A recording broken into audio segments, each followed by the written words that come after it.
दोस्तों, आप सुन रहे हो श्रेया और कबीर की कहानी। श्रेया अचानक से बेड से उठी। उसका दिमाग बहुत सुन्न लग रहा था। ऐसा लग रहा था जैसे वो बहुत ही अलग सा फील कर रही थी। पता नहीं, उसे ऐसा लगा जैसे वो श्रेया हो ही ना। उसकी हथेली को टच करने वाली आलीशान चादर जाने क्यों रोज जैसी नहीं लग रही थी। उसके सिर के ऊपर पड़ती रोशनी भी उस खराब एनर्जी सेविंग लैंप की नहीं लग रही थी जिससे वो डेली सुबह जागती थी। उसका बदन बुरी तरह से टूट रहा था। जब उसने अपनी कलाई देखी, उस पर पर्पल ग्रीन कलर के निशान थे जो उसकी आंखों को साफ साफ दिखाई दे रहे थे। यह एक सपना नहीं था, है ना? उसने खुद को शोर करने से रोकने के लिए अपना मुंह ढक लिया और ब्लैंकेट उठाकर खुद को देखा। जब उसने देखा कि उसके शरीर पर एक भी कपड़ा नहीं है तो लगभग उसकी चीख निकल गई। श्रेया ने अपनी आंखें 2 बार घुमाई। उसने हिम्मत करके अपने ऊपर से कंबल हटा दिया और बिस्तर से बाहर निकल आई। उसने अपने इधर उधर बिखरे पड़े कपड़े इकट्ठा किए, लापरवाही से उन्हें पहना और जाने के लिए रेडी हो गई। वो दोबारा कभी पीछे मुड़ के नहीं देखना चाहती थी। अचानक किसी ने उसकी गर्दन को पीछे से पकड़ लिया। मुझे जाने दो, लीव मी। श्रेया ने अपने हाथ पैर चलाकर खुद को छुड़ाने की कोशिश की। उस आदमी ने अपने बड़े से हाथ से उसको गर्दन से खींचा और बड़ी आसानी के साथ उसे बिस्तर पर फेंक दिया।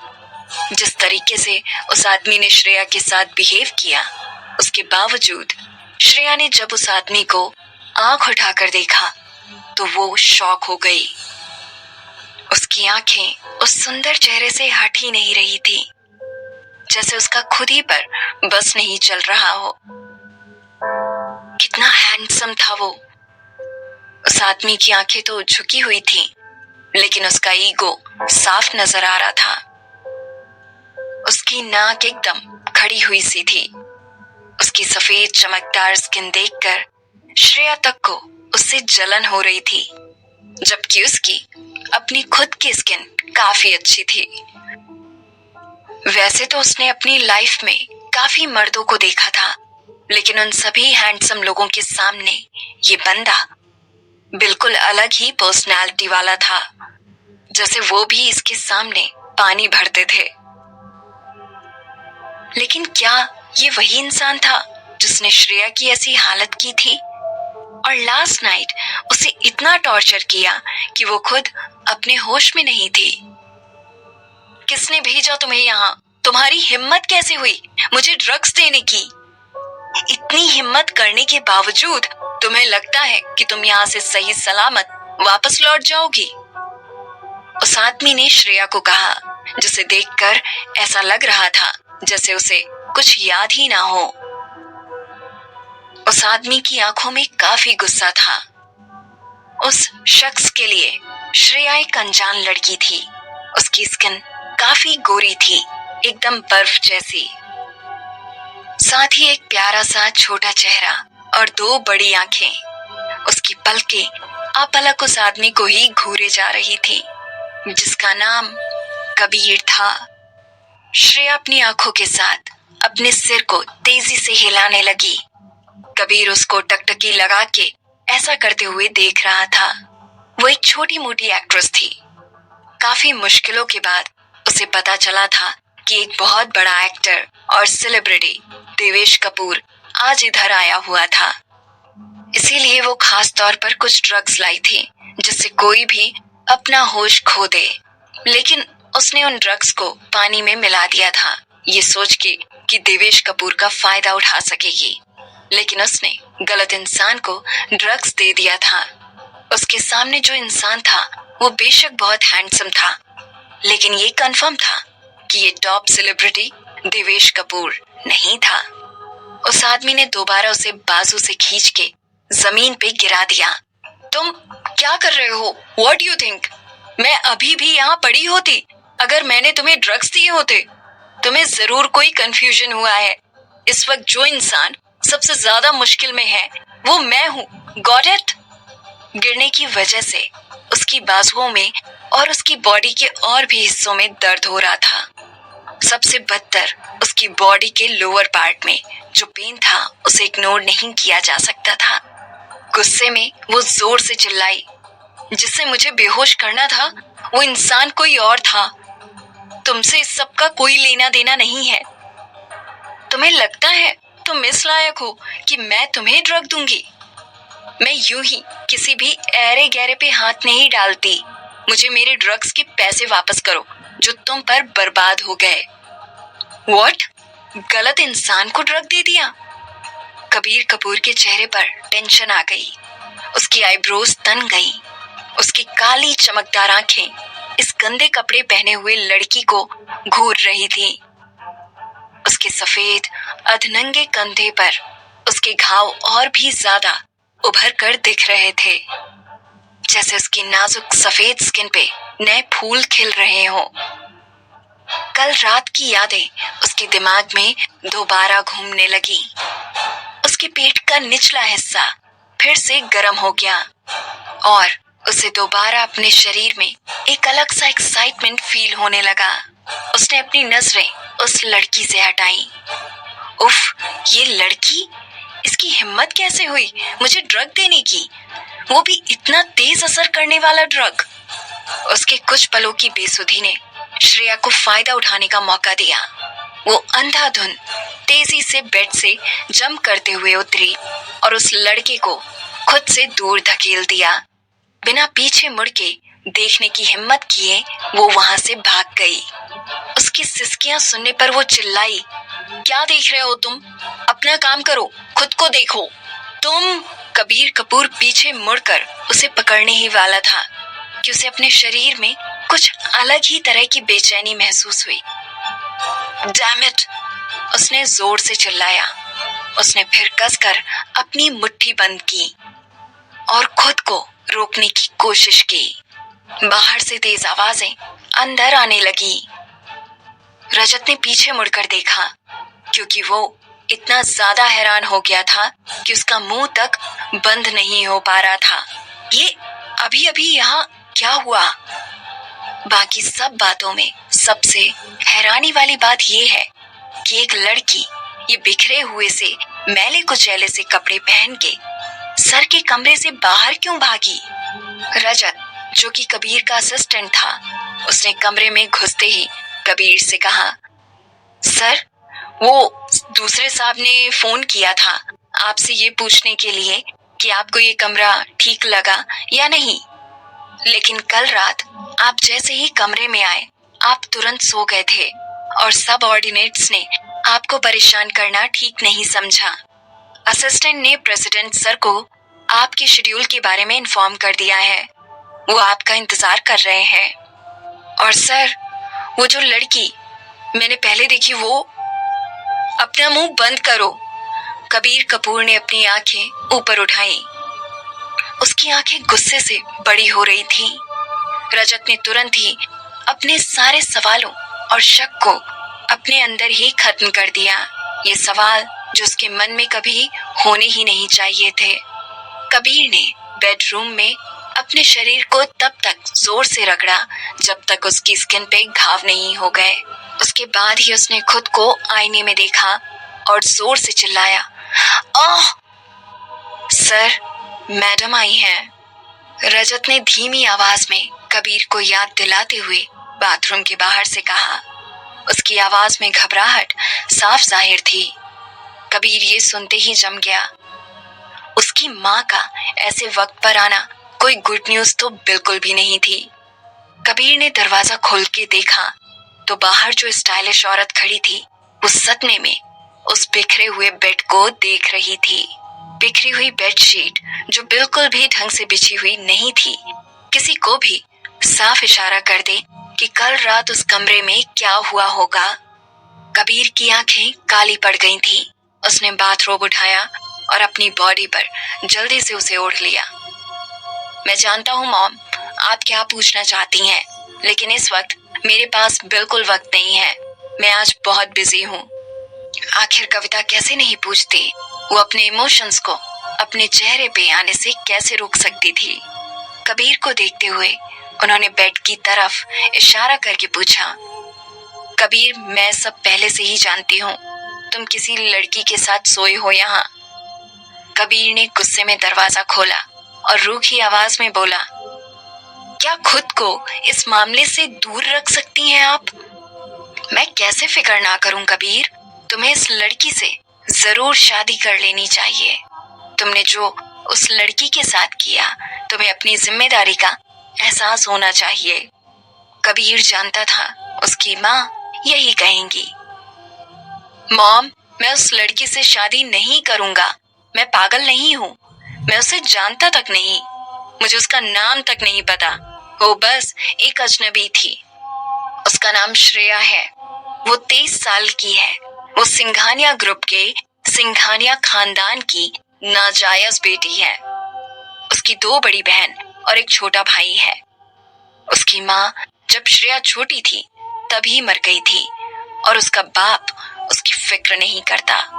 वो सिंघानिया विला में रहती है, लेकिन उसको सिंघानिया फैमिली से कोई पैसे नहीं मिलते। मॉम, कबीर बिना हिले वहीं खड़ा रहा। उस लड़की के बारे में याद करके उसको और भी ज्यादा गुस्सा आ रहा था। क्या तुम अभी भी उस काव्या के बारे में सोच रहे हो? मैं तुम्हें अब भी बता रही हूँ, तुम्हारे और उस काव्या के बीच में कुछ नहीं हो सकता। तुम इतने सालों से उसके साथ हो, लेकिन आज तक तुम उसे छू तक नहीं पाए। तुम लोग एक दूसरे के साथ रहने के लिए बने ही नहीं हो। कविता ने कठोरता से कहा। मॉम, बस बहुत हो गया, कबीर ने उनकी बात बीच में काटते हुए कहा। लेकिन कविता अब तक बहुत गुस्से में आ चुकी थी। कबीर, तुम बहुत अच्छे तरीके से जानते हो, तुम अपनी बीमारी की वजह से किसी औरत को बिल्कुल भी सेटिस्फाई नहीं कर सकते। हमारी फैमिली ने इलाज की सारी तैयारियां लगभग पूरी कर ली है ताकि तुम्हारा अपना बच्चा हो सके। लेकिन आज तुमने एक लड़की को छुआ। इसका सीधा मतलब यही है कि वो तुम्हारे लिए बनी है, वो तुम्हारे सबसे लायक है। क्या कबीर के ऊपर उसकी माँ की बातों का असर हो पाता है? क्या कबीर कोई फैसला ले पाता है?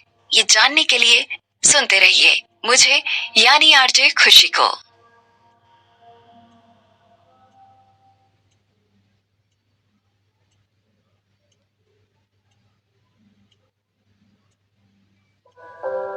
दोस्तों, मैं हूँ आरजे खुशी आपके साथ, और आप सुन रहे हो श्रेया और कबीर की कहानी। मॉम, उसने एक ऐसा तरीका अपनाया जो पहले किसी ने नहीं किया होगा। इसका मेरी बीमारी के ठीक होने से कोई लेना देना नहीं है, कबीर ने कहा, और उसकी आंखें और गहरी हो गईं। कविता ने उसकी ओर देखा और बोली, तुम्हें लगता है मैंने तुम पर कभी इसकी कोशिश नहीं की थी? इसने कभी तुम पर कोई असर नहीं किया? हर बार हमें बस डॉक्टर को बुलाना पड़ता था ये सब संभालने के लिए, बार बार, लेकिन तुमने उसे छुआ। और तो और, तुम्हारे सब ऑर्डिनेट्स ने मुझे बताया कि तुम बहुत सेटिस्फाइड थे उस लड़की के साथ, और तुमने एक से ज्यादा बार उसके साथ संबंध बनाए पूरी रात में। कबीर ने गुस्से में अपनी बंद मुट्ठी को कांच की टेबल पर रखा और जोर से दबाते हुए बोला, हो सकता है इस बार ये कोई दूसरी ड्रग थी मॉम। आपको इस आइडिया को यहीं छोड़ देना चाहिए। सड़कों पे चलते हुए जब श्रेया ने अपने शरीर पर निशान देखे तो उसने गुस्से में मन ही मन कोसा उस घटिया ड्रग देने वाले को। श्रेया को उससे ड्रग खरीदते वक्त ही लगा था कि उसके साथ कुछ गड़बड़ है। उसने बस इतना कहा था कि उसे एक ऐसी ड्रग चाहिए जिससे कोई भी सो जाए। उसने इस तरीके की ड्रग तो कभी मांगी ही नहीं थी। अब देखो उस आदमी ने वो ड्रग लेने के बाद उसके साथ क्या किया। अभी भी महज उस हादसे को याद करने से ही उसके पूरे शरीर में दर्द हो रहा था। उसके नीचे के हिस्से में बेहद दर्द था, जो उसे पिछली रात जो कुछ भी हुआ उसकी याद दिला रहा था।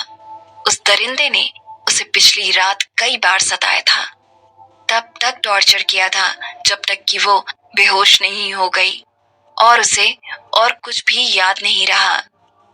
केवल एक चीज जो उसे पहले से याद थी, श्रेया, अपने आप को देखो, तुम अब भी एक सेलिब्रिटी बनना चाहती हो। अपनी सौतेली माँ की बात ठीक से सुनो, यही बेहतर है। मैं तुम्हारी शादी के लिए एक अच्छा परिवार ढूंढ लूंगी। एक नाजायज बच्चा सिर्फ नाजायज बच्चा ही रहता है। तुम हमेशा दूसरे दर्जे पर ही रहोगी। श्रेया, तुम्हारी सौतेली माँ ये तुम्हारे अच्छे के लिए ही कर रही है। तुम्हारी सबसे बड़ी बहन अब एक टॉप की सेलिब्रिटी है। आपकी दूसरी बहन भी एक टॉप की डायरेक्टर है। इतने सालों के बाद तुम अभी भी सिर्फ एक डी लिस्ट सेलिब्रिटी हो। तुम्हारा कोई चांस नहीं है। श्रेया ने अपने आप को कोसते हुए कहा। लिटिल श्रेया, कंपनी इस बार ये रोल पहले ही किसी और को दे चुकी है। हमें लगता है कि आपकी इमेज इस रोल के लिए ठीक नहीं है। उसने एक रूखी सी मुस्कान दी। अगर उन्होंने इस तरह नीचा ना दिखाया होता, इग्नोर ना किया होता, तो वो ऐसी साजिश कभी न रचती। वो बस जीना चाहती थी। श्रेया जल्दी से कंपनी में गई। जो कुछ भी हुआ, उसके बावजूद वो ये नहीं भूली थी कि आज उसका ऑडिशन था। उसको आया देखकर नवी का चेहरा गहरा हो गया। उसने गुस्से से श्रेया को देखा और बोली, तो तुम फाइनली आ ही गई। मुझे लगा था तुम्हें इस ऑडिशन से कोई फर्क नहीं पड़ता। श्रेया ने कहा, सॉरी सिस्टर, मैं देर से आई। श्रेया ने जल्दी से अपने कपड़ों पर लगी गंदगी को ढकने की कोशिश की। एक नजर में ही नवी ने उसकी गर्दन पर निशान देख लिया। उसने अपना सिर नीचे कर लिया और श्रेया के कपड़ों को ध्यान से देखा। श्रेया को कॉलर से खींचते हुए उसने कहा, हम जल्द ही प्रोड्यूसर से मिल रहे हैं। मुझे तुम्हारे पर्सनल लाइफ की कोई परवाह नहीं है। हालांकि अगर तुम अब भी इस रोल को चाहती हो तो बेटर होगा कि अच्छे से फ्रेश हो जाओ, ताकि तुम किसी प्रोस्टिट्यूट की तरह ना दिखो। श्रेया ने अपनी तरफ देखा। तभी उसने अपने शरीर पर वो घाव देखे जिसके बाद किसी का भी शक दूर हो जाए। वो निशान साफ तौर पर देखे जा सकते थे और बहुत ही शर्मनाक थे। वो बेवकूफ इंसान, वो एक दरिंदा था। श्रेया की आंखें एकदम से शर्म से झुक गईं और उसने माफी मांगी। अपनी ड्रेस को ऊपर खींचते हुए वो वॉशरूम की तरफ भागी। मन ही मन में उसने सोचा कि ये सब उस इंसान की मिस्टेक है। उसने एक तरीके से उसकी लाइफ बर्बाद कर दी थी। जो भी उसका बचा कुचा करियर था वो भी खत्म हो गया था। अचानक से ही उसका फोन बजने लगा। उसने हैरानी से फोन उठाया। हेलो श्रेया, कल तुम सारी रात कहाँ थी? फोन पर मिस्टर उदय थे और वो बहुत गुस्से में थे। मिस्टर उदय ने शायद ही कभी उसे बुलाया था जब तक कि कुछ बहुत जरूरी ना हो। कई सालों से उन्होंने एक पिता होने का कोई फर्ज नहीं निभाया था, लेकिन श्रेया कभी भी उनकी मौजूदगी को पूरी तरह से टाल नहीं पाई। आखिरकार उसे अभी भी उनके घर में ही रहना था। श्रेया ने कल रात जो हुआ था उसके बारे में सोचा। वो खुद को दोषी मान रही थी। उसने कहा, कल रात मुझे कुछ काम था। आई डोंट केयर कि तुम किसके साथ बिजी थी। तुम्हारी बहन रिया आज फैमिली के साथ अपनी सगाई पर बात करना चाहती है। तुम्हारी हिम्मत कैसे हुई पूरी रात बाहर रहने की? मिस्टर उदय ने जमकर फटकार लगाई। हाँ, रिया की सगाई हो रही थी, लेकिन श्रेया को उससे कोई मतलब नहीं था। श्रेया ने अपने पिता की गुस्से में कही बातें चुपचाप बिना किसी उदासी के सुनी। इतने सालों में वो पहले ही उसकी डांट खाने की आदी बन चुकी थी। मुझे कोई परवाह नहीं तुम क्या कर रही हो। तुम्हें अब हर हाल में वापस आना होगा। अगर मुझे पता चलता है कि तुम वापस नहीं आई तो मैं सिंघानिया परिवार से उसकी कब्र खोदूंगा और उसकी राख को समुद्र में फेंक दूंगा, ताकि तुम दोबारा अपनी बची खुची जिंदगी में कभी अपनी माँ के किसी हिस्से को ना देख सको। जब उसने बोलना खत्म कर दिया तो मिस्टर उदय ने फोन रख दिया। उधर श्रेया के घर पर दिव्या ने मिस्टर उदय को फोन लगाते हुए देखा। उन्होंने उत्सुकता से पूछा, क्या वो वापस आ रही है? उदय ने जवाब दिया, वो वापस आ रही है। दिव्या ने उदय के सीने को अपने हाथ से सहलाते हुए कहा, आपको उसके साथ बात करनी चाहिए ताकि वो इस शादी के प्रपोजल से एग्री हो जाए। मुझे बड़ा शौक लगा जब एकदम से ही चोपड़ा फैमिली ने शादी का रिश्ता भेज दिया। अदिति एक बहुत ब्रिलियंट लड़की है, वो इतनी सुंदर और समझदार है। मैं उस मंद बुद्धि से उसकी शादी कैसे होने दे सकती हूँ? मैंने तो ये भी सुना है कि उसमें संयम नहीं है। उसका परिवार अदिति से शादी सिर्फ इसलिए करना चाहता है ताकि उनके पास एक नौकरानी हो। श्रेया वैसे भी एक नाजायज औलाद है। अगर उसे नहीं जाना चाहिए तो भला किसे जाना चाहिए? उदय ने कहा, चिंता मत करो, मैं अदिति को वहां टॉर्चर होने के लिए नहीं छोड़ सकता। लेकिन श्रेया भी तो मेरी बेटी है। वाह, ग्रेट। तो आपका मतलब है कि आप अदिति को किसी और की गंदगी और टॉयलेट साफ करने देंगे बजाय उस श्रेया के? अगर ये बात है उदय, तो तुम सच में गलत हो। याद करो, जब आप इस लड़की को किसी और औरत के साथ मिलकर पैदा करके घर लाए थे, मैंने उसे सिंघानिया हाउस में रहने दिया और उसे पाला। अब जब वो बड़ी हो गई है तो तुम उसे मेरी थोड़ी सी मदद भी नहीं करने दोगे? उसके स्टैंडर्ड के हिसाब से उसे चोपड़ा फैमिली में शादी करने देना चाहिए ताकि वो उनके पैसों का आनंद उठा सके। ये उसके लिए एक सम्मान की बात है। ठीक है, ठीक है। जब उदय ने देखा कि दिव्या ने पास्ट को बीच में लाना शुरू कर दिया और उसके ताने लगातार बढ़ रहे थे, उदय ने तुरंत उसे रोक दिया और कहा, मैं उसे भेज दूंगा, वो ही जाएगी।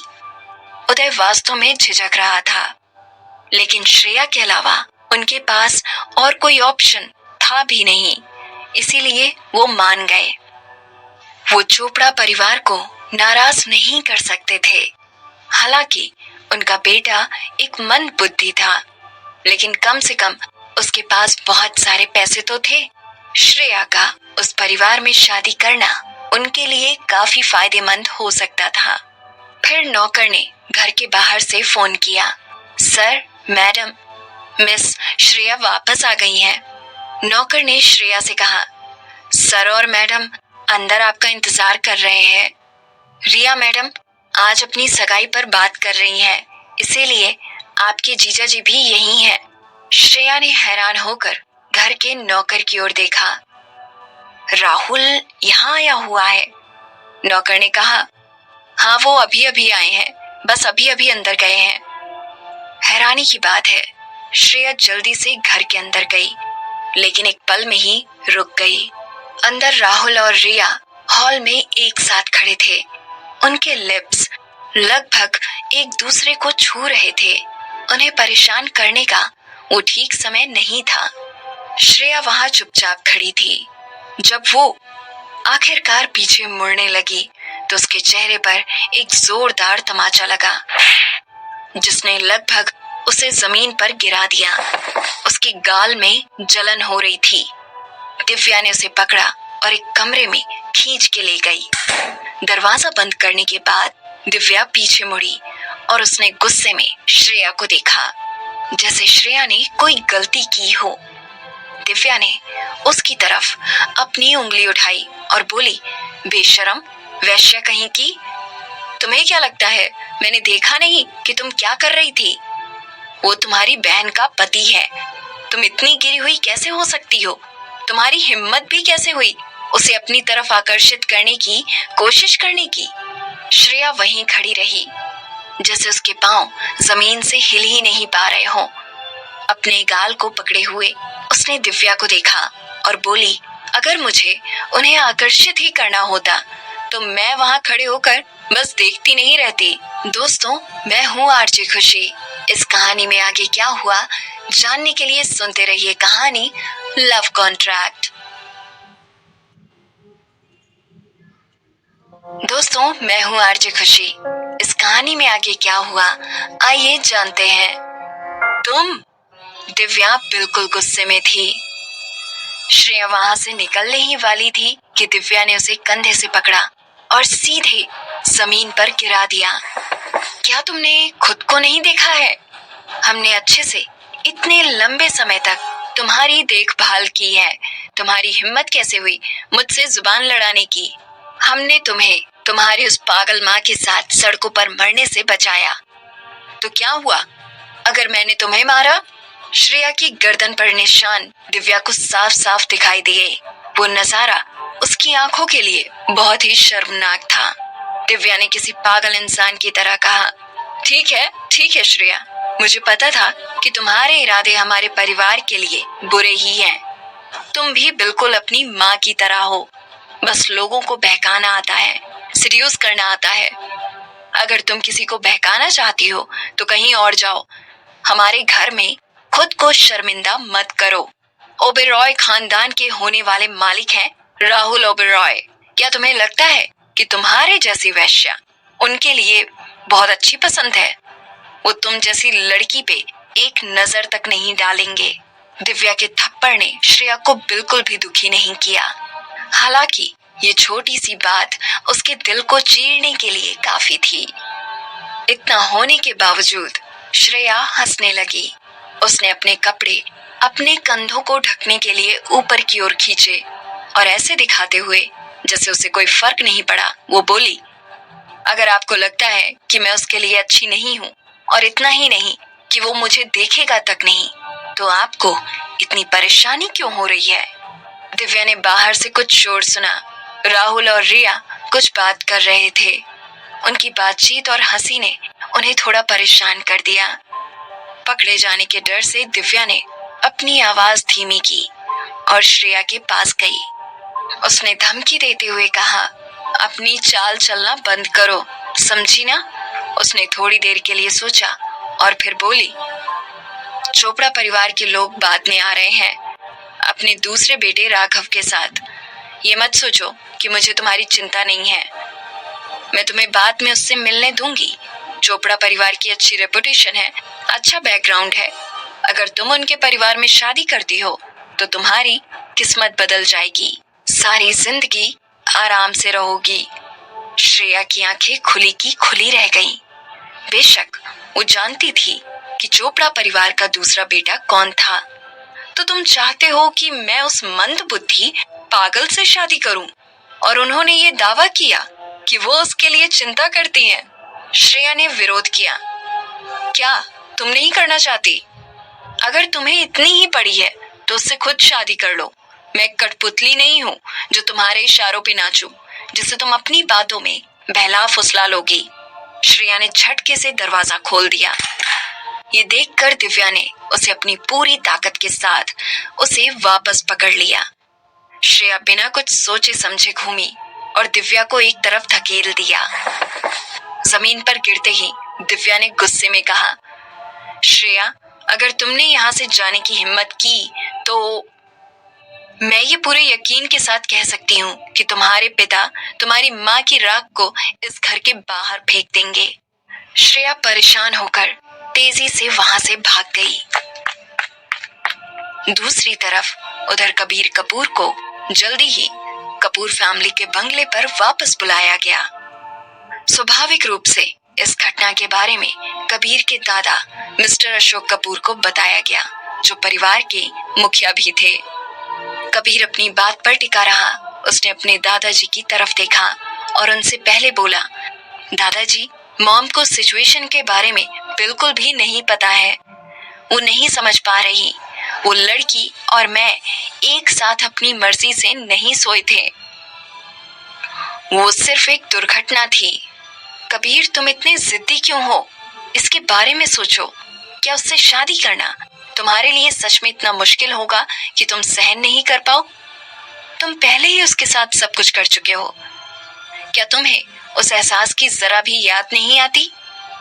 हरगिज नहीं, कबीर ने जवाब दिया। कबीर, मैं तुमसे बहुत निराश हूँ। शांत और कठोर अशोक ने तीखी नजरों से कबीर की तरफ देखा। कबीर ने अपनी माँ को एक नजर देखा जो उसके पीछे खड़ी थी। उनके चेहरे पे जो एक्सप्रेशन थे वो कह रहे थे कि वो जानती हैं कि वो ठीक कर रही हैं। हमारे परिवार ने जो भी किया है उसकी जिम्मेदारी हम जरूर लेंगे। इसके अलावा वो सिर्फ तुम्हारी खुशहाल शादीशुदा जिंदगी के लिए ही जरूरी नहीं है, वो तुम्हारी बीमारी को ठीक करने की चाबी भी है। थोड़ा लॉजिकल हो के सोचो, चाहे कोई भी बात हो। ये तो सच है कि तुम उस लड़की के साथ सोए थे। तुम बस उसका फायदा उठा के फिर सब कुछ भूल नहीं सकते। अशोक ने कहा। कबीर अपने दादाजी की तरफ देखा और बोला, लेकिन दादाजी, मैं उस लड़की को जानता तक नहीं। मैं यूं ही उससे शादी कैसे कर सकता हूँ? और अगर मैं तुमसे कहूँ कि अगर तुम उस लड़की से शादी नहीं करते तो मैं तुम्हारी उस प्रेमिका, क्या नाम है उसका, काव्या है ना, मैं उसका करियर खत्म कर दूंगा ताकि उसे लगे कि जिंदा रहने से मौत बेहतर है। अशोक की आंखें कबीर की तरह ही थीं। जब उसने ये धमकी दी उसकी नजरें शांत थीं, लेकिन उसकी आंखों में कोई दया नहीं थी, जरा भी नहीं। कबीर ने कहा, आप जानते हैं कि अगर आप ऐसा करोगे तो मैं आपको ऐसे ही जाने नहीं दूंगा। मिस्टर अशोक ने कहा, मुझे पता है कि तुम्हारे बहुत पंख निकल आए हैं और मैं अब तुम्हें कंट्रोल में नहीं रख सकता। तुम तीनों एक एक करके मेरे कंट्रोल से बाहर हो गए हो। एक सीईओ बन गया है, दूसरा सेलिब्रिटी बन गया और तुम हमेशा से मैच्योर हो, लेकिन तुम कभी बात नहीं मानते। लेकिन भले ही मैं तुम्हें कुछ भी नहीं कर सकता, लेकिन एक छोटी सी लड़की को परेशान करने के मेरे पास अपने तरीके हैं। तुम चाहो तो मुझे आजमा सकते हो। कबीर की आंखों में घिन झलक रही थी। उसकी आंखें काली और चमकदार हो गई। दूसरी तरफ श्रेया कुछ ही दूर भागकर पहुंची थी कि उसने अपने सामने कई कारों की तेज आवाज सुनी। वो सिंघानिया परिवार के लोग थे। श्रेया भागना चाहती थी, सब कुछ छोड़ देना चाहती थी, लेकिन ये साफ था कि उसका परिवार इस मामले को बहुत ही सीरियसली ले रहा था। लगभग सभी लोग उसको ढूंढने में लग गए और जल्दी ही उन्होंने श्रेया को चारों तरफ से घेर लिया। मैं ये सब तुम्हारे भले के लिए कर रही हूँ, फिर भी तुमने भागने की हिम्मत की। जाओ और मेरे लिए उसे पकड़कर वापस लाओ। श्रेया ने अपनी सौतेली माँ को देखा। उसने बड़ी मुश्किल से खुद को उस औरत को थप्पड़ मारने से रोका। हालांकि वो आखिरकार अकेली थी और इन लोगों पर हावी नहीं हो सकी, जो कि उसके मुकाबले बहुत ज्यादा थे। श्रेया के हाथ पीछे बांध दिए गए और ऐसे ही उसको वापस घर ले जाया गया। श्रेया की हालत सुधारने के लिए मेकअप आर्टिस्ट को बुलाया गया।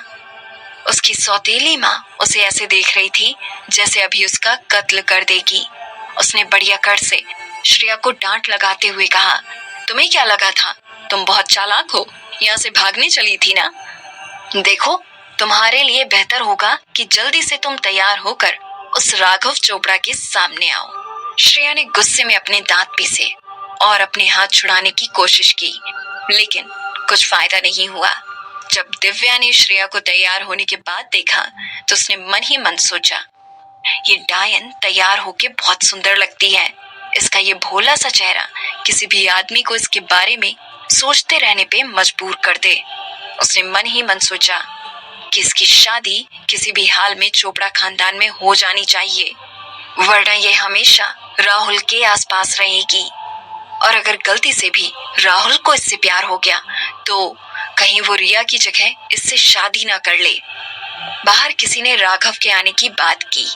दिव्या के कहने पर श्रेया को तुरंत खोल दिया गया और उसे आगे धकेला गया। दरवाजे के पीछे से श्रेया चोपड़ा परिवार की सारी बातें साफ सुन पा रही थी। हम सब जानते हैं कि आपकी तीसरी बेटी एक नाजायज औलाद है। वो हमारे बेटे राघव के बिल्कुल भी लायक नहीं है, लेकिन हमें उसकी फोटोज काफी पसंद आई।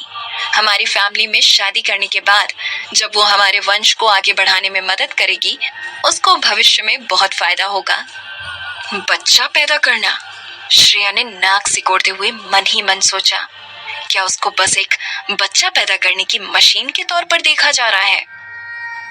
श्रेया ने वहां एक छोटी हाइट के इंसान को देखा। उसकी हाइट लगभग 5 फुट की थी। वो हिले जा रहा था।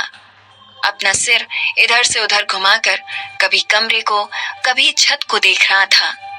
एक गंदे बच्चे की तरह वो अपनी उंगलियां चबा रहा था। दिव्या ने मुस्कुराते हुए श्रेया को देखा और बोली, देख रही हो श्रेया, ये तुम्हारा होने वाला पति है।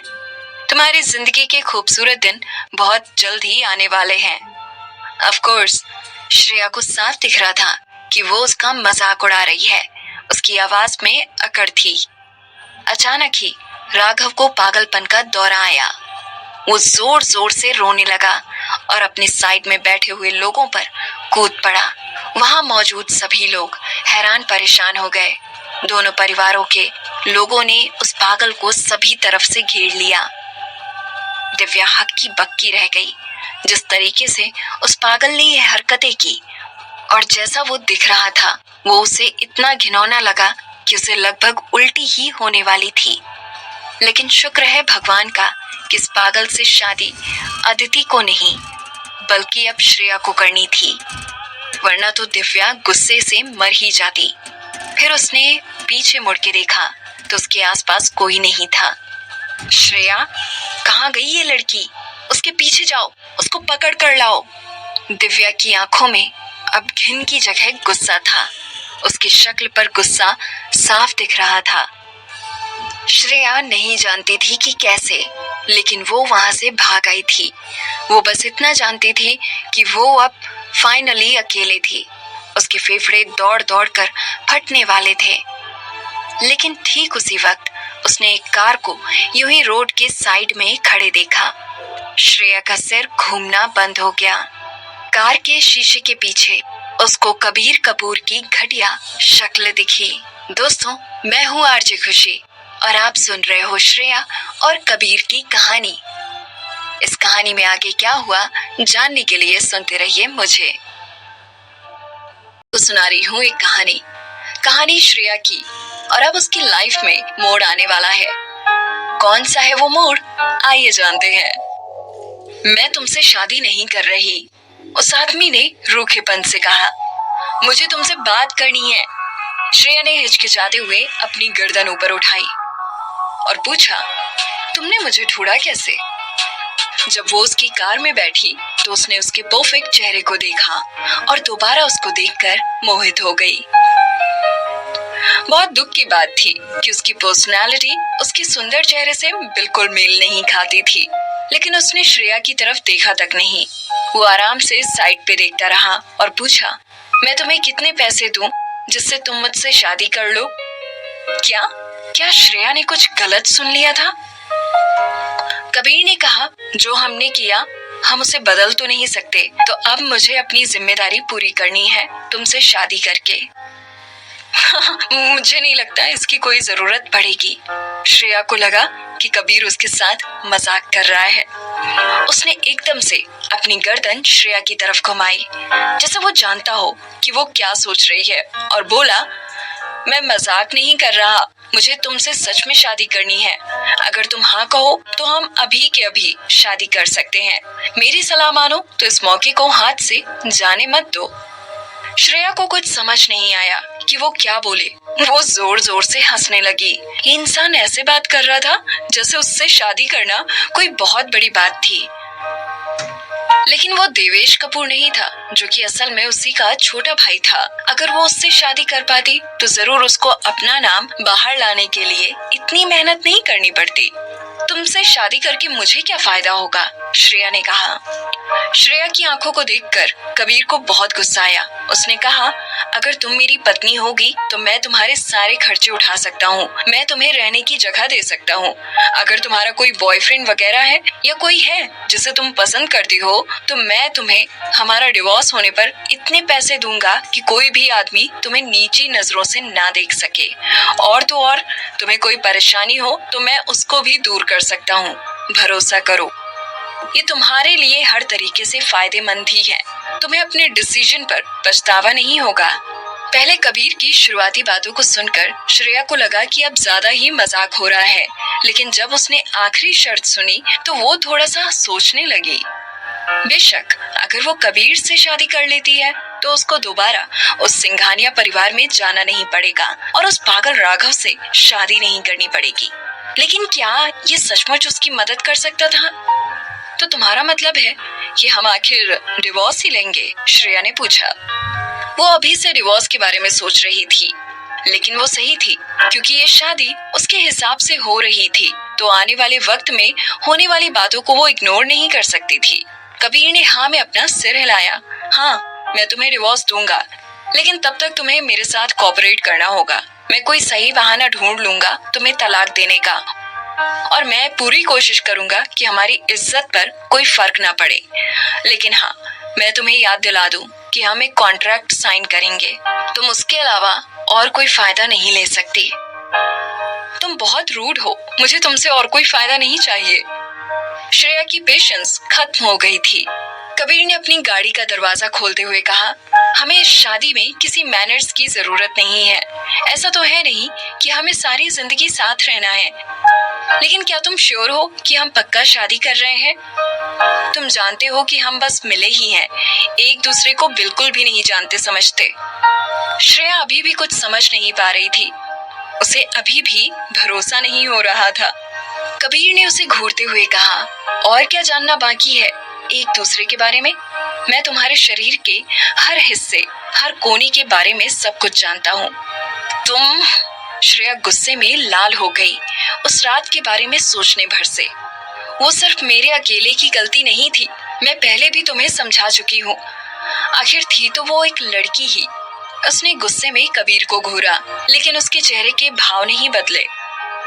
उसका चेहरा वैसा का वैसा था, जिससे श्रेया को और भी ज्यादा गुस्सा आ रहा था। कबीर ने मुड़कर देखा और बोला, ठीक है, मैं दोबारा ये सब बीच में नहीं लाऊंगा। और हाँ, मैं ये भी जानता हूँ कि शादी कोई छोटी बात नहीं है।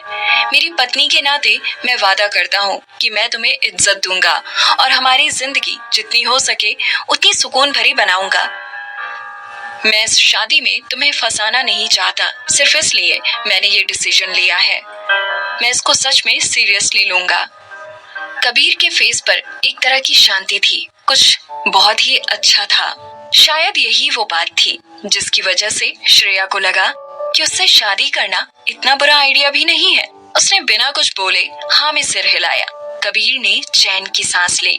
उसने ड्राइवर को गाड़ी स्टार्ट करने का इशारा दिया। शादी की रस्में बहुत जल्दी निपट गई। बिना प्यार किए शादी करना बस एक कॉन्ट्रैक्ट पे साइन करने जैसा था। बाहर ड्राइवर गाड़ी से उतर कर आया और अपना सिर झुकाए हुए उसने बहुत खुश होकर कहा, मैम प्लीज आइए। और उसने कार का दरवाजा खोला। श्रेया ने सर हिलाया। उसे अभी भी मैडम सुनने की आदत नहीं थी। उसके दूसरी तरफ वो इंसान जिसके चेहरे पर शुरुआत से अब तक कोई एक्सप्रेशन नहीं था, उसके पास से हटकर गाड़ी के पास जाकर खड़ा हो गया। बेशक उसका पति बहुत सुंदर था। वो अपनी लंबी नाक और गहरी शांत आंखों से किसी को भी अट्रैक्ट कर सकता था। उसके चेहरे पे बालों के नीचे से उसकी क्लियर स्किन दिख रही थी। उसकी लीन बॉडी की अपनी एक अलग ही बात थी। कबीर पीछे मुड़ा। श्रेया को देखते हुए उसने बिना किसी एक्सप्रेशन के कहा, मैंने पहले ही अपने परिवार को बोल दिया है कि प्रॉपर शादी नहीं होगी। ये बहुत अच्छा रहा। ये एक सीक्रेट शादी ही होनी चाहिए। मैं भी नहीं चाहती कि ज्यादा लोगों को इसके बारे में पता चले, श्रेया ने कहा। ये सुनकर कबीर ने हल्का सा मजाक उड़ाते हुए कहा, आखिरकार जो तरीका तुमने अपनाया था वो गलत था। अगर किसी को भी पता चलता है तो तुम्हें ही शर्मिंदगी होगी। हे कबीर, मैंने कहा ना, वो बस एक हादसा था। श्रेया के शांत चेहरे के भाव बदलने लगे। जब भी उस हादसे का जिक्र होता तो श्रेया को बहुत बुरा लगता था कि उसकी लापरवाही की वजह से ये सब हो रहा है। असल में तो दोनों की ही गलती थी। उस अकेली को ब्लेम नहीं किया जा सकता था। कबीर ने गहरी सांस ली। वो जानता था कि उसने वादा किया था कि वो दोबारा इस सब का जिक्र नहीं करेगा। उसने फिर से वही बात कर दी थी। सॉरी, कबीर ने कहा। श्रेया का शर्म से लाल चेहरा देख के उसने आगे कहा, मुझे माफ कर दो। मैं जानता हूँ कि हमने एक एग्रीमेंट साइन किया है और मुझे इसके बारे में बात नहीं करनी चाहिए। वो बस गलती से मुंह से निकल गया। लेकिन तुम्हें ये जानना जरूरी है कि मैंने तुमसे अपनी मर्जी से शादी नहीं की। मैं किसी और से प्यार करता हूँ। श्रेया को उसकी आवाज में एक सच्चाई लगी। उसने अपना चेहरा ऊपर उठाया और टेढ़ी नजरों से कबीर की तरफ देखा। उसको दिल से कबीर के लिए बहुत बुरा लगा। उस बेचारे को श्रेया की गलती की वजह से एक बिल्कुल अनजान इंसान से शादी करनी पड़ी। ये सब सोच के उसका मन शांत हो गया। मैं समझ सकती हूँ, हमारी अभी अभी शादी हुई है और हमें एक दूसरे के साथ रहना है। एक दूसरे की जरूरतों को समझे बिना हम साथ नहीं रह सकते। कबीर ने कहा, हाँ, मैं भी जल्द से जल्द इसकी आदत डालने की कोशिश करूंगा। आशा है तुम भी जैसा कॉन्ट्रैक्ट में लिखा है वैसा ही करोगी। श्रेया ने कहा, चिंता मत करो, मैं एक प्रोफेशनल एक्ट्रेस हूँ। मैं हमारे कॉन्ट्रैक्ट को सीरियसली लूंगी। मैं कपूर फैमिली के सामने ऐसे रहूंगी जैसे मैं तुमसे बहुत प्यार करती हूँ। मैं अपना रोल बखूबी निभाऊंगी और मैं आशा करती हूँ कि तुम भी हमारे कॉन्ट्रैक्ट का पालन कर सकोगे। ये एक नकली शादी है, सिर्फ एक समझौता। बेहतर होगा कि अगर हम एक दूसरे से कोई शारीरिक संबंध ना बनाए। कबीर ने हामी जताते हुए कहा, जरूर, लेकिन तुम्हें भी ये पता होना चाहिए कि हमें साथ रहना होगा ताकि मेरे परिवार वालों को कोई शक ना हो। श्रेया बोली, जरूर, मैं समझती हूँ। मैंने कहा था मैं तुम्हारा साथ दूंगी जब तक तुम मेरी जिंदगी में दखल नहीं दोगे।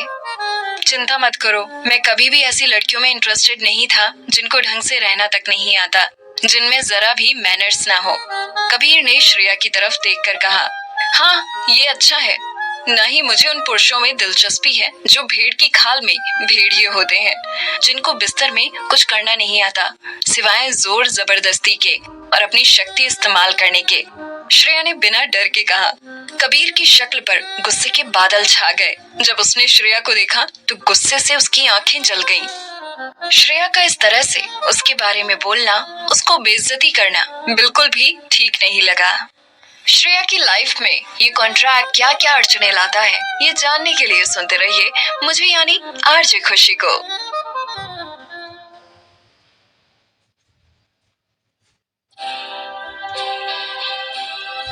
दोस्तों, आप सुन रहे हो आरजे खुशी को और मैं आपको सुना रही हूँ श्रेया और कबीर की एक अनयूजुअल सी कहानी। क्या मैं सच कह रही थी? और वैसे भी पहले तुमने मेरी बेइज्जती की। श्रेया की चांद जैसी आंखें चमक उठी। ठीक है, मुझे माफ कर दो, ये मेरी गलती थी। मुझे ये नहीं कहना चाहिए था। कबीर ने अपने कपड़ों को ठीक करते हुए कहा। श्रेया ने सिर हिलाया। ठीक है, मैं तुम्हें माफ करती हूँ। वैसे भी मैं तुम्हें फिर से नहीं छूऊंगी, इसीलिए अब मैं तुम्हारी स्किल्स के बारे में कुछ नहीं कहूंगी। कबीर का चेहरा और भी लाल पड़ गया। एक और ऐसी वैसी बात करने से खुद को रोकते हुए उसने कहा, जब हमें साथ में रहना है तो हमें एक नॉर्मल शादीशुदा जोड़े की तरह एक बेडरूम शेयर करना पड़ेगा ताकि किसी को कुछ पता ना चले। अगर मेरे परिवार को इसके बारे में कुछ भी पता चलता है तो हम मुसीबत में पड़ जाएंगे।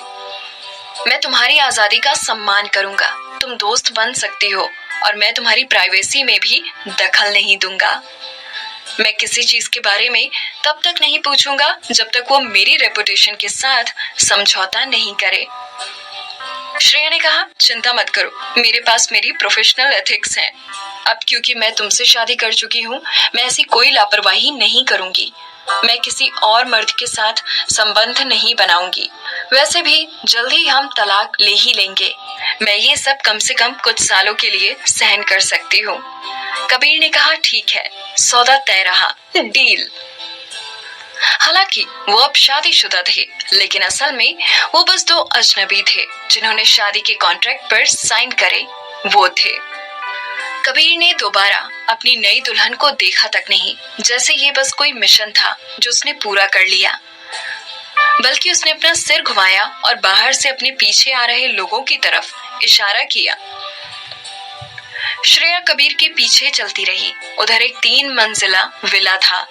अंदर जो इंसान था उसने श्रेया को कार से उतरते देखा और मुस्कुरा दिया। उसने अपने हाथ जोड़े हुए थे और सिर नीचे था। बड़ी इज्जत के साथ उसने कहा, मैडम, आप मुझे बटलर राजू कह सकते हैं। ओह! हैरान श्रेया ने उस विला के अंदर देखा। वहां का आंगन बहुत ही बड़ा और शानदार था और उसमें एक चौड़ी सड़क भी थी जो अंदर जाने का रास्ता था। दूर दूर तक हरा बगीचा फैला था। वो जगह इतनी बड़ी थी कि वो कहाँ खत्म हो रही थी श्रेया को दिख ही नहीं रहा था। कबीर ने श्रेया की तरफ देखा और कहा, अब से तुम मेरे साथ यहाँ रहोगी। श्रेया ने पूछा, ओ, तुम भी यहीं रहोगे? कबीर ने जवाब दिया, ऑफ कोर्स, हमारी अभी अभी शादी हुई है, क्या तुम अभी से अलग रहना चाहती हो?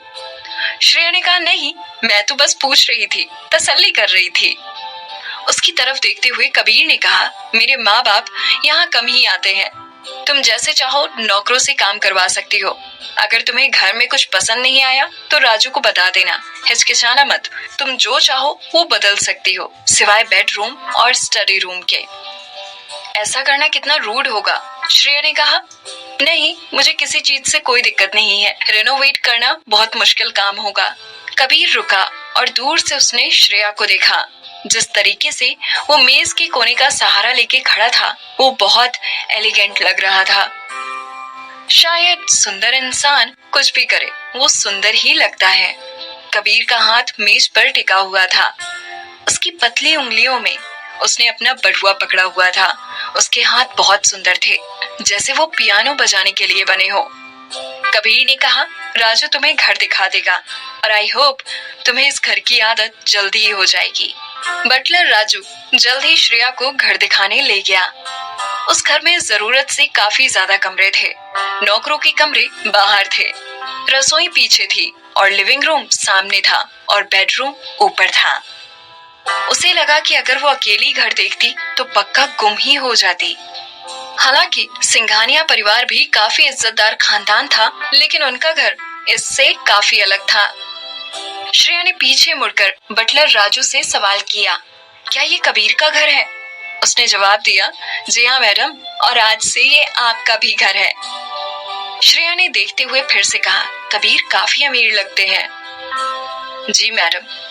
बटलर राजू ने श्रेया को हल्की सी शक की नजरों से देखा। फिर बटलर राजू ने हल्की सी मुस्कुराहट के साथ कहा, हालांकि सर को देख के ऐसा लगता है कि उनके साथ रह पाना मुश्किल है, लेकिन असल में वो एक बहुत अच्छे इंसान है। आपको भी आखिरकार इसकी आदत पड़ जाएगी। आप अब आराम कीजिए। बेडरूम का दरवाजा खोलते हुए राजू ने कहा। अंदर आते ही उसको कबीर का अधनंगा शरीर दिखा। वो बाथरूम के पास खड़ा था। वो शार लेके बस निकला ही था और उसका शरीर और भी ज्यादा सुंदर लग रहा था। उसकी बॉडी के सारे मसल्स साफ दिख रहे थे और बहुत ही आकर्षक लग रहे थे। श्रेया को रिएक्ट करने में बहुत टाइम लग गया। आखिरकार वो बिना कपड़ों के उसके सामने खड़ा था। उसकी कमर पे जो सफेद तौलिया ढीला सा बंधा था, ऐसा लग रहा था जैसे अभी गिर जाएगा। श्रेया हैरानी में चिल्ला दी और वहां से भाग गई। दरवाजा एक जोर की आवाज के साथ तेजी से बंद हुआ। कबीर वहां खड़ा रहा और सोचने लगा कि कहीं उसने अपने घर वालों की बात मानकर कोई गलती तो नहीं कर दी। कुछ पल के लिए उसको अपने परिवार वालों की बात इतनी आसानी से मान लेने पर अफसोस हुआ। उसको एलिगेंट औरतें पसंद थी, जिनको अच्छे से बिहेव करना आता हो, जिनमें तमीज और मैनर्स हो। लेकिन अब उसने एक ऐसी औरत से शादी कर ली थी जो उससे बहुत अलग थी, और वो भी एक बेकार सी वजह के कारण। लेकिन कुछ भी हो, श्रेया अब उसकी कानूनन तौर पर पत्नी थी। श्रेया अपना हाथ अपने सीने पर रखकर दरवाजे के पास ही खड़ी थी। वो अब भी अपने तेजी से धड़कते हुए दिल को महसूस कर पा रही थी। उसको पहले का नजारा याद आ गया। वो इंसान सच में बहुत ज्यादा आकर्षक था। उसकी बॉडी इतनी परफेक्ट थी कि श्रेया की नाक से खून आने ही वाला था। लेकिन श्रेया समझती थी कि ये महज एक एक्सीडेंट था। हालांकि वो उसका पति है, लेकिन ये सब सिर्फ एक समझौता था। दरवाजा खुला। कबीर ने अब कुछ कैजुअल कपड़े पहन लिए थे, जो उसकी सख्ती को थोड़ा कम करने में मदद कर रहे थे। लेकिन वो अब भी इतना सख्त लग रहा था कि किसी को भी डर के मारे कांपने पे मजबूर कर दे। उसने श्रेया की तरफ देखा और पूछा, क्या तुम अभी अंदर आना चाहती हो? श्रेया कुछ देर बोल नहीं पाई, फिर एकदम से बोली, सॉरी, मैं अंदर आती हूँ। उसने पहले ही साफ कर दिया था कि शादी के बाद वो साफ रहेंगे। बात सिर्फ इतनी थी कि श्रेया को अभी इसकी आदत नहीं हुई थी। श्रेया ने जल्दी से दरवाजा बंद किया और कमरे में आ गई। कबीर उसे टकटकी लगा के देखता रहा। वो जानती थी कि उसका एक तरीके से रिएक्ट करना कुछ ज्यादा ही हो गया था। उसने खुद को लाचार महसूस किया और कबीर से बोली, सॉरी, मैं तुम्हें डराना नहीं चाहती थी। दरअसल मुझे अभी आदत नहीं है इस सब की, तुम्हारे साथ रहने की, इसलिए एकदम से मैंने उस तरीके से रिएक्ट कर दिया। कबीर उसके गोरे और चमकदार चेहरे को एक नजर देखता रहा और लड़कियों के मुकाबले उसकी स्किन काफी गोरी थी, इतनी ज्यादा कि लगभग उसके आर पार देखा जा सकता था। उसकी स्किन इतनी सॉफ्ट लग रही थी जैसे किसी नवजात बच्चे की। अपनी नजर उसके चेहरे से हटाते हुए कबीर ने कहा, मैं नहीं जानता आज तक तुम्हारी क्या बुरी आदतें थी, लेकिन अब आशा करता हूँ कि सबसे पहले तुम ये सीख लो कि जब भी किसी के कमरे में जाना हो तो दरवाजा खटखटा कर जाना। श्रेया ने बेशर्मी से कहा, तुम मुझे कह रहे हो कि मैं दरवाजा खटखटा कर नहीं आई? मुझे कैसे पता होगा कि तुम यहाँ बिना कपड़ों के खड़े हो? मुझे लगा तुम्हें एडजस्ट करना चाहिए। अब जब तुम जानते हो कि तुम्हारे साथ कोई और भी रह रहा है तो तुम्हें इस तरह बिना कपड़ों के नहीं घूमना चाहिए। कबीर ने श्रेया की नाजायज डिमांड सुनकर उसे कठोरता से देखा। श्रेया अब और सहन नहीं कर सकती थी। वो इस इंसान के साथ एडजस्ट करना चाहती थी, लेकिन इस इंसान में एक अलग ही खूबी थी, बिना बात के रूड होकर लड़ाई को बढ़ावा देने की। उसको ऐसे इंसान के साथ रहने की आदत नहीं थी। कबीर ने इस लड़की से अब और कोई बात ना करने का डिसीजन लिया। उसने अपना कंबल उठाया और सोफे की तरफ जाने लगा। ये देखकर श्रेया ने उसे रोका और बोली, सोफे पे मैं सोऊंगी। आखिर क्या होगा श्रेया और कबीर की शादी का अंजाम जानने के लिए सुनते रहिए मुझे यानी आरजे खुशी को।